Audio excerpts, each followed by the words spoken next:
May mga lihim sa kasaysayan na ngayon lang malalantad. Dito sa channel na ito, masasaksihan mo ang mga katotohanang hindi itinuro sa paaralan. Buksan ang isipan at puso, halina't panoorin natin ang video ng Mensahero ng Silangan.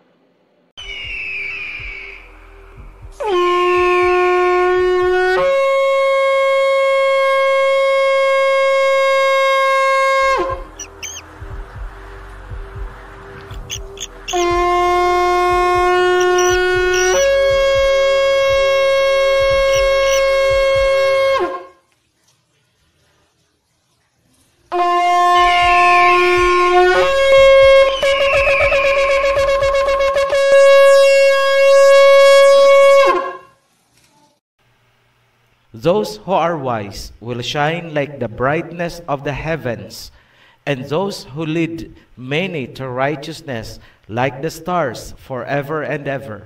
But you, Daniel, roll up and seal the words of the scroll until the time of the end.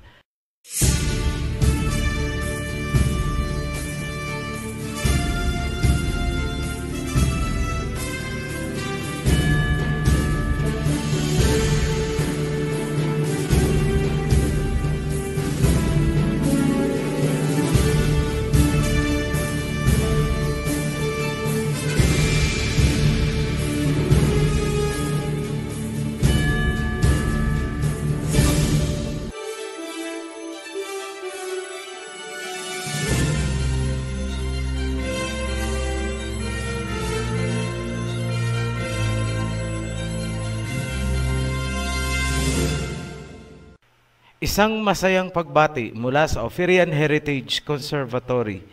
Sa pagpapatuloy ng Mark of the Beast series, gusto ko munang ibigay sa inyo ang mga verses na ito mula sa Book of Daniel. Daniel chapter 12, verse 3 to 4, and verses 9 to 10.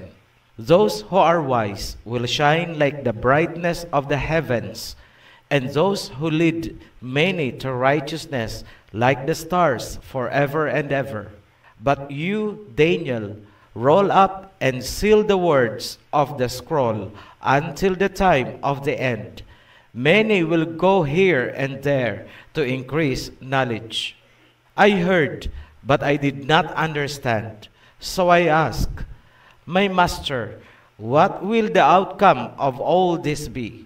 He replied, go your way, Daniel, because the words are rolled up and sealed until the time of the end. Many will be purified, made spotless and refined, but the wicked will continue to be wicked. None of the wicked will understand, but those who are wise will understand. As for you, go your way till the end. You will rest, and then at the end of the days, you will rise to receive your allotted inheritance. Tagalog. Yung mga madudunong na gumabay sa marami tungo sa katwiran ay magniningning na parang mga bituin sa kalangitan magpakailanman. Marami ang magpaparoon at parito para sa kaalaman. Ngunit ikaw, Daniel, sarhan mo ang mga salita na nasusulat sa scroll hanggang sa panahon ng katapusan. Sinabi ni Daniel, pinakinggan ko, ngunit hindi ko naunawaan. Kaya't ako'y nagtanong, Panginoon, ano ang kahihinatnan ng lahat ng ito? Siya ay sumagot, humayo ka, Daniel, sapagkat ang mga salita ay nakapidid at selyado hanggang sa panahon ng katapusan. Marami ang magiging dalisay at walang bahid, ngunit ang masasama ay magpapatuloy sa kanilang kasamaan. Walang sino man sa kanila ang makakaunawa, ngunit ang mga madudunong ay makakaunawa. Para sa iyo, Daniel, humayo ka. Ikaw ay mamamahinga at sa pagdating ng katapusan, babangon ka upang tanggapin ang iyong bahagi sa pamanang lahi.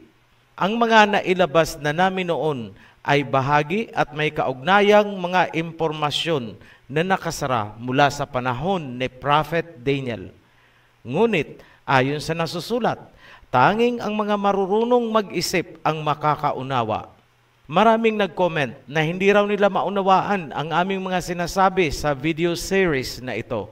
Straight na sagot, sapagkat doktrina ang laman ng inyong mga isip at diwa at hindi kayo marunong sumunod ng instruction. Sinabi na namin na kailangan nyong magsimula sa Creation Series, Babylon Series, World Territory Series, Rizal Series, 2 Witnesses Series. Ang mga link ay inilagay namin sa description sa ibaba lamang nitong video. Kailangan nyong unawain at tanggapin ang mga katotohanang inihayag namin sa mga series na yan para maunawaan nyo ang Book of Revelation, lalo na itong tungkol sa Mark of the Beast. Sa mga nagtatanong kung sino ang 7 ulo ng dragon, ipagpaumanhin nyo po, hindi ko na po pwedeng pangalanan dito. Panoorin nyo ang 2 Witnesses at ang Rizal Series. Doon nyo malalaman ang 7 bansa na ulo ng dragon. Ang videong ito ay part 3 ng Mark of the Beast. Sa sinundang video, ipinakita namin ang relasyon ng dragon, first beast, at second beast ng Revelation 13. Yan ang dudugtungan natin ngayon. Sa pagpapatuloy, marami pa tayong dapat linawin tungkol sa unang beast o hayop na sinasabi dito sa Revelation chapter 13 upang maunawaan ang tunay na Mark of the Beast. Unahin natin ang mga timetable or major milestones na ipinapakita sa vision ni John. Pansinin nyo itong mabuti. Revelation chapter 17 verse 8. The beast which you saw once was, now is not, yet will come up out of the abyss. The inhabitants of the earth, whose names have not been written in the book of life from the creation of the world, will be astonished when they see the beast, because it once was, now is not, and yet will come.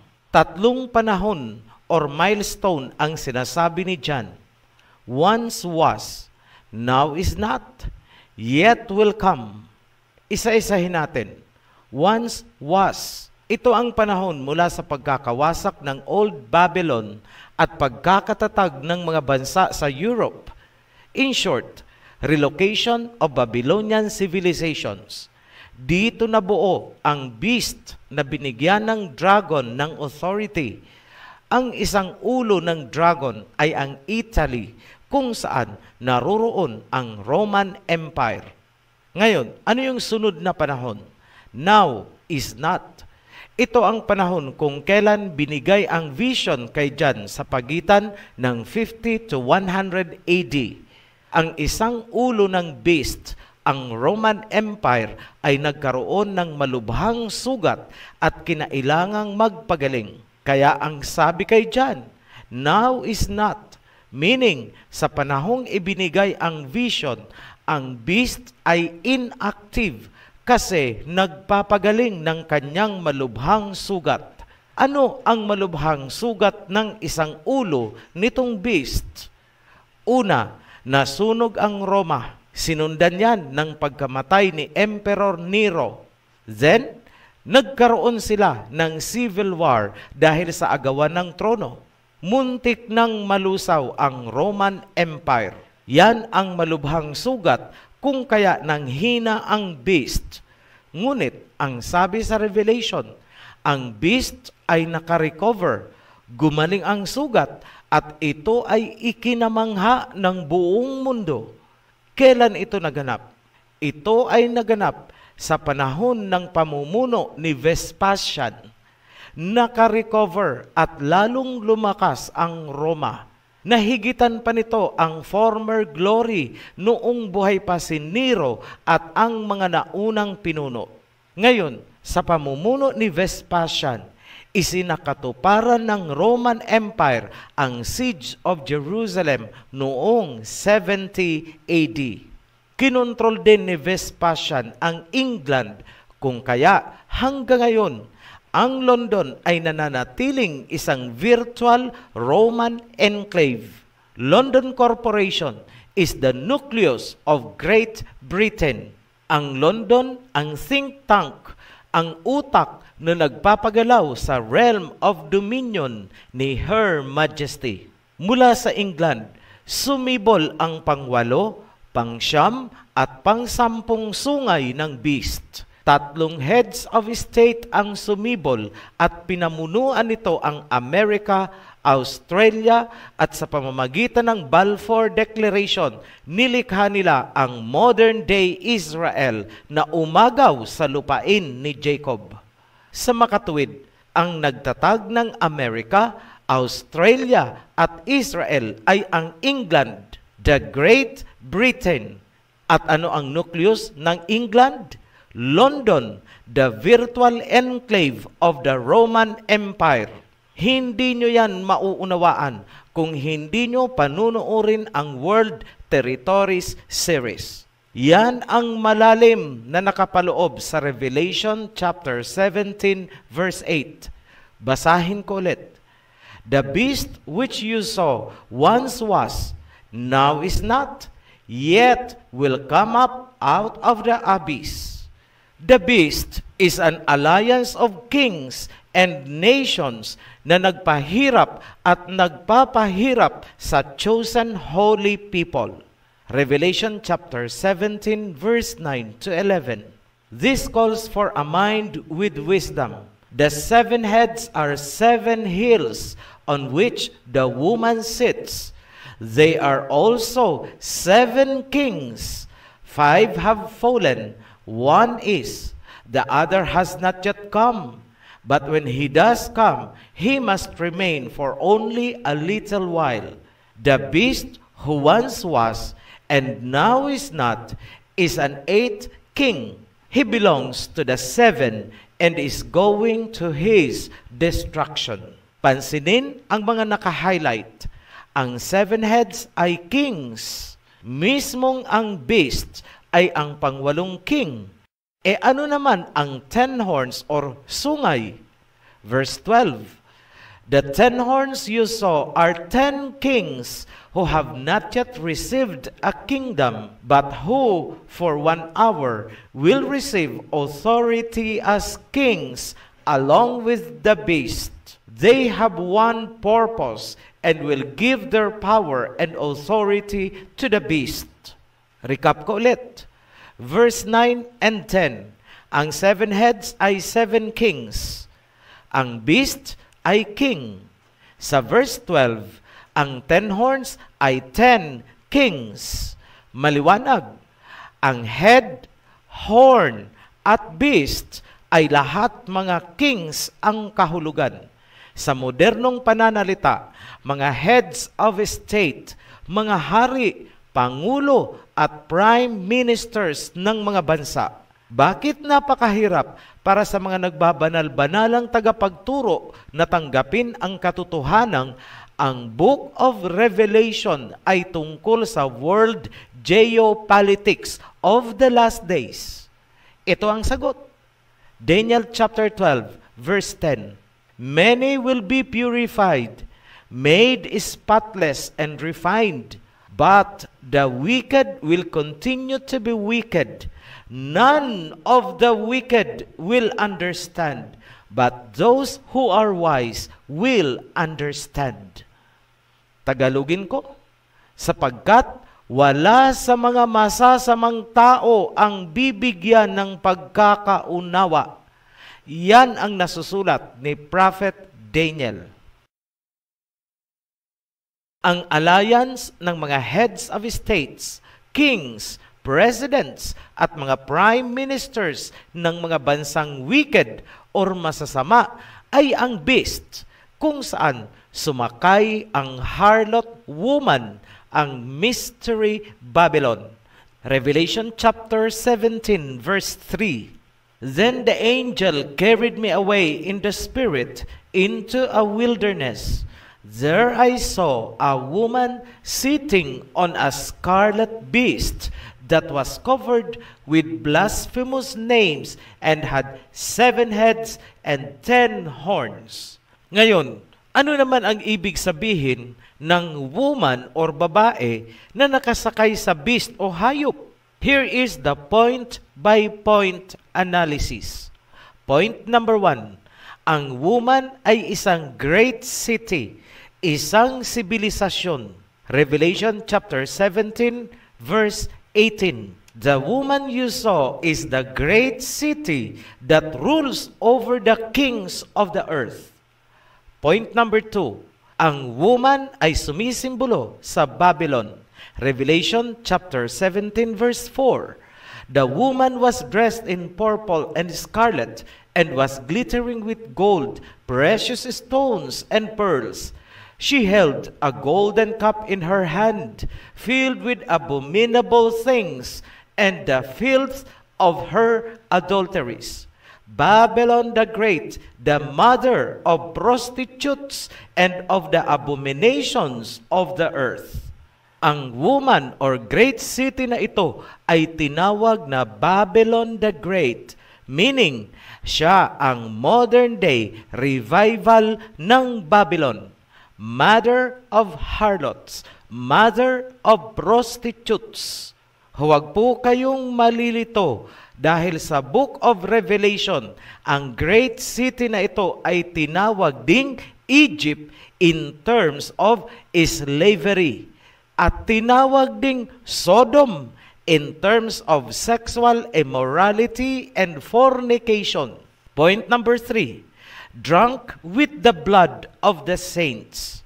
Revelation chapter 17 verse 6. I saw that the woman was drunk with the blood of Alahaym's holy people, the blood of those who bore testimony to Yahawashai. Lango sa dugo ng mga banal na tao.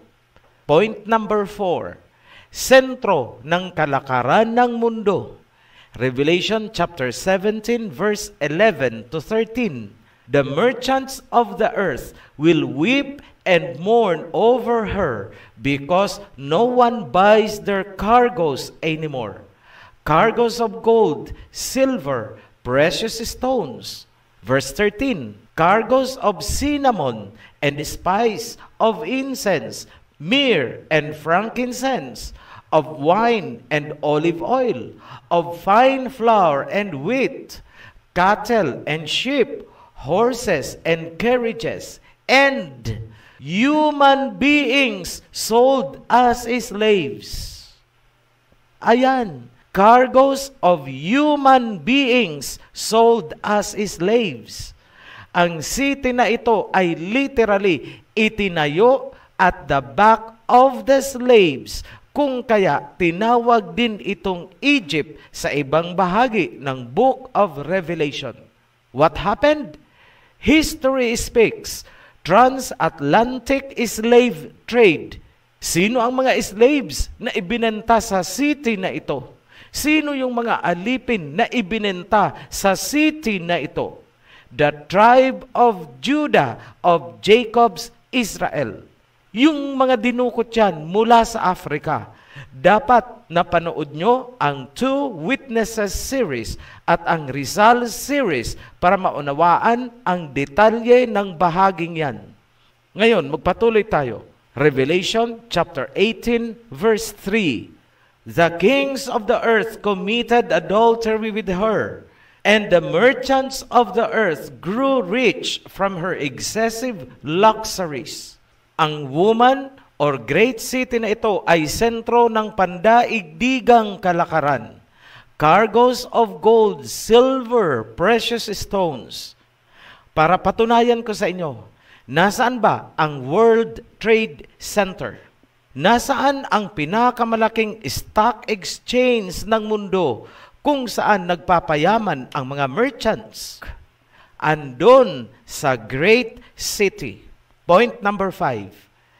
The kings committed adultery with her.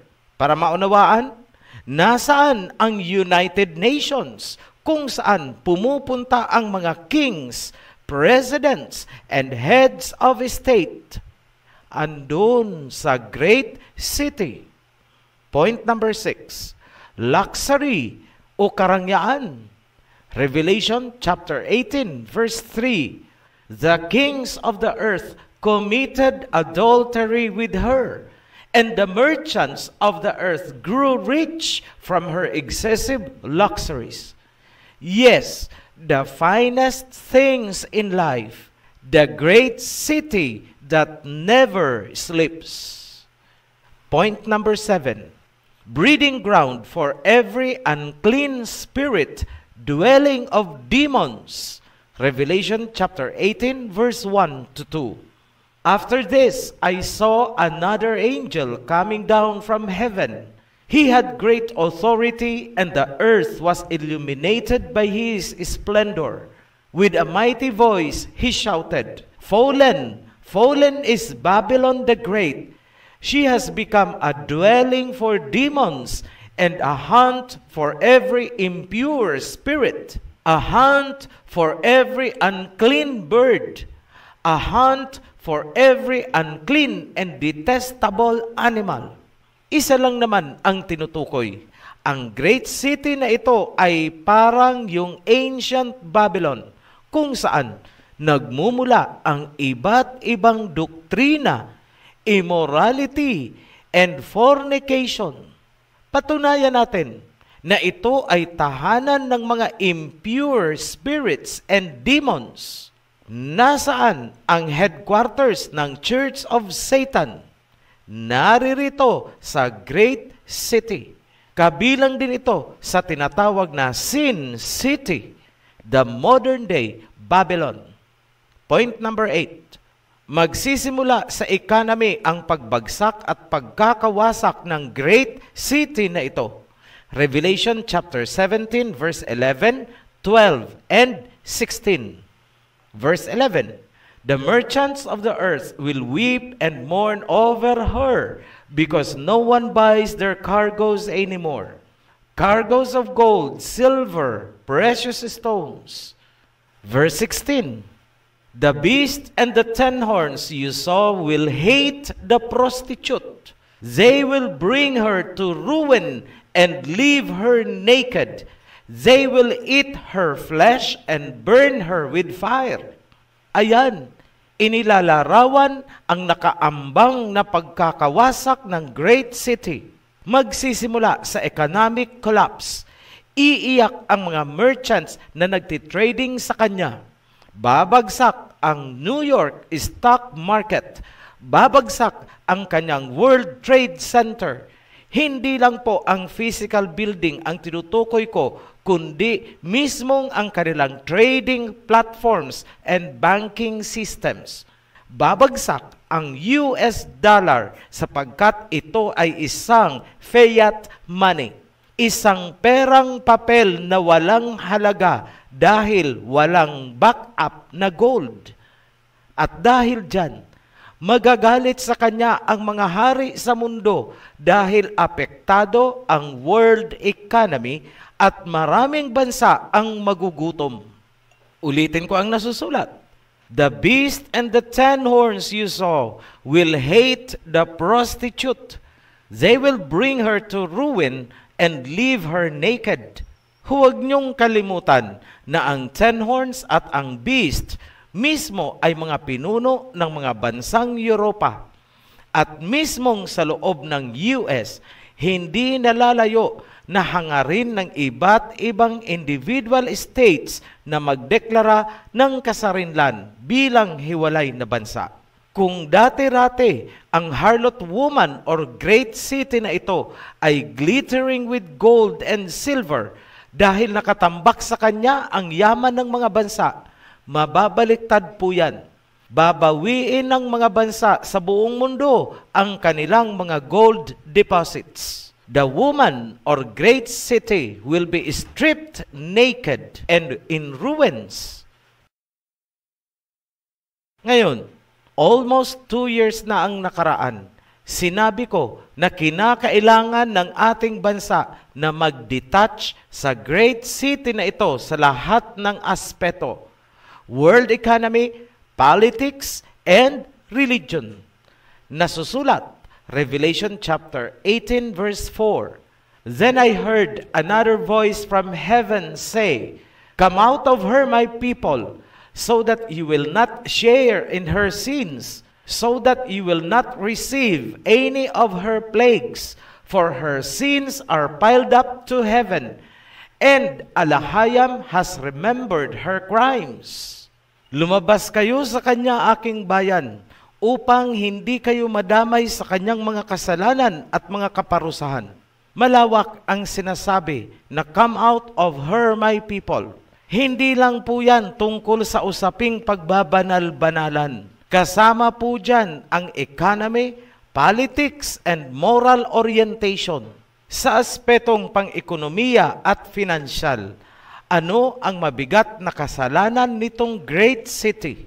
Basahin natin ang nasusulat. "The silver is mine, and the gold is mine, declares Yahweh Almighty." Haggai chapter 2, verse 8. So, ano ang kasalanan ng great city na ito? Ano ang kasalanan ng woman na nakaupo sa hayop na may 7 ulo at 10 sungay? Simple lang, kinamkam niya ang ginto ng mga bansa upang makontrol ang world economy. Ang woman na ito na kumakatawan sa great city ang nagpapahirap sa mundo mula noon hanggang ngayon. Maraming buhay ng alipin ang kanyang inutang.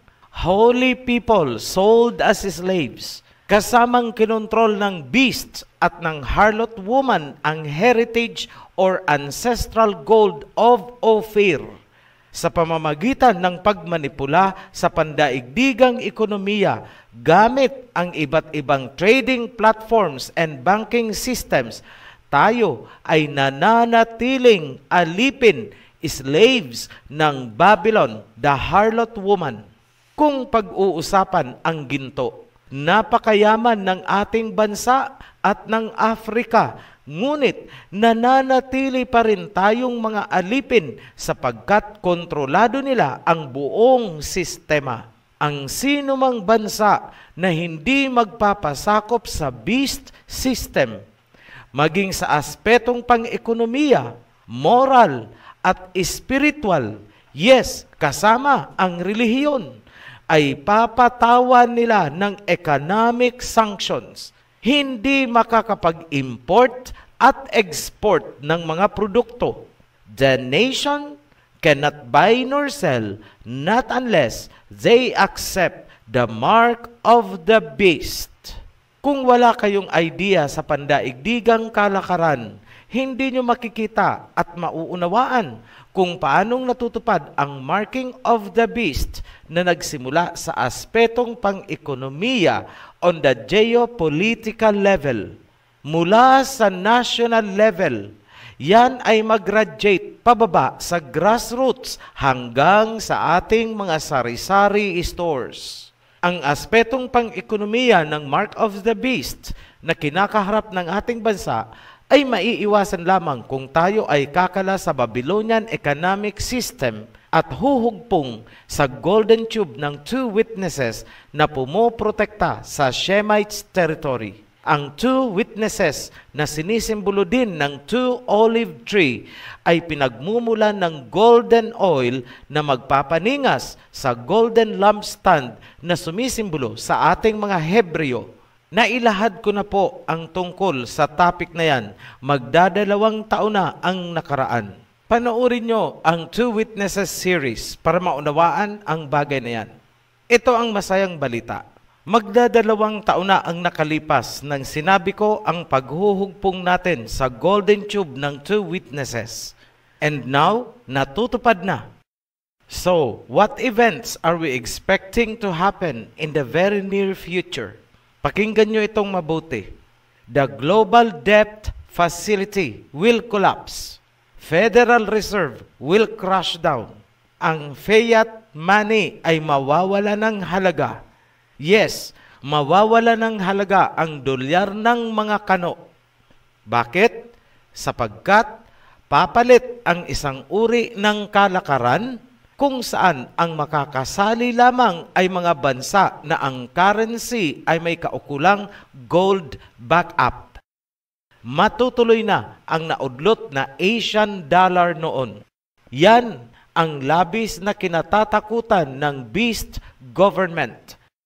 Asahan natin ang iba't ibang multi-sectoral propaganda kung saan gagamitin ang religion upang makakuha ng suporta. Sa puntong yan, magsisimulang ipatupad ng beast government ang marka hanggang sa mga individual na tao. Ang magpapatupad niyan ay ang second beast na binabanggit sa Revelation 13. Dito magkakaroon ng head-on collision, matinding banggaan ng mga Gentile religions versus Hebrew heritage, mga sekta versus Ophirian heritage.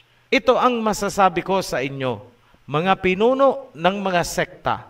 Alam ko, nakatutok kayo sa advocacy na sinimulan namin. Listen carefully. You do not understand what is going on because you are intoxicated with the concoction of doctrines and propaganda. Do not underestimate the spirit na nagpapagalaw sa Ophirian heritage. It is the same spirit na nasa likod ng pakikipaglaban ni Joshua sa Old Testament. What has been will be again. What has been done will be done again. Nothing has changed under the sun. Ecclesiastes chapter 1 verse 9. Bilang pansamantalang pagtatapos ng videong ito, muli kong babalikan ang isinulat ni Prophet Daniel tungkol sa mga beasts. Daniel chapter 12 verse 4. But you, Daniel, roll up and seal the words of the scroll until the time of the end. Many will go here and there to increase knowledge. Kung ang instruction kay Daniel ay i-seal ang words, kabaliktaran nun ang instruction kay John. Revelation chapter 22 verse 10. Then he told me, do not seal the words of the prophecy of this scroll, because the time is near. Magdadalawang taon na ang nakalipas mula nang sinimulan kong ilahad ang mga salita, ang mga bagay-bagay na selyado sa panahon ni Daniel. Marami sa inyo ang nakakapansin na sobrang kakaiba ang inihayag ko. Mula pa sa creation series hanggang dito sa mga prophecies. Yan ay dahil marami sa mga information ay nakalink sa mga sealed words of the prophets. Abangan nyo ang pagpapatuloy kung saan ilalahad ko na ang totoong mark of the beast sa susunod na video. Para sa mga bagong baptized, welcome to the covenant. Sa mga new subscribers, panoorin nyo ang The Guide para alam nyo ang tamang sunod-sunod ng mga videos. Nasa ibaba lang po nitong video ang mga link. Hanggang sa muli, be blessed. Shalom. Kung nakaantig sa inyo ang mga katotohanang ibinahagi, paki-like po ang video at mag-subscribe para patuloy kayong ma-update sa mga susunod pang aral. Maraming salamat at naway samahan kayo ng liwanag sa bawat hakbang.